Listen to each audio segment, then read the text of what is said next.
مصادر مطلع إن شكيب بن موسى وزير التربية الوطنية والتعليم الأول والرياضة أصدر 3 قرارات دفعة واحدة لإنهاء مهام مسؤولين مركزيين كبار بوزارته سواء بالنيابة أو الذين يتحملون المسؤولية كاملة. وذكرت المصادر أن قرارات الإعفاء شملت يوسف الأزهري مدير المركز الوطني لتجديد التربوي والتجريب، بالإضافة إلى فؤاد شفيق مدير المناهج بالوزارة الذي تم تعيينه أخيرا في منصب المفتش العام، كما شملت إنهاء مهام المدير بالنيابة للشؤون العامة والميزانية والممتلكات التي ظلت شاغلة منذ رحيل مديرها السابق يونس لتعمي وتعيينه كاتبا عاما للمجلس الاقتصادي والاجتماعي والبيئي في عام 2018. هنا كنكونوا سالينا الفيديو. شكرا جزيلا على المشاهدة ديالكم. السلام عليكم.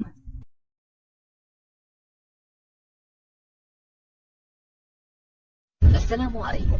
لا تنسوا الاعجاب بالفيديو والاشتراك في القناة تشجيعا لنا لنستمر بنشر المزيد إن شاء الله.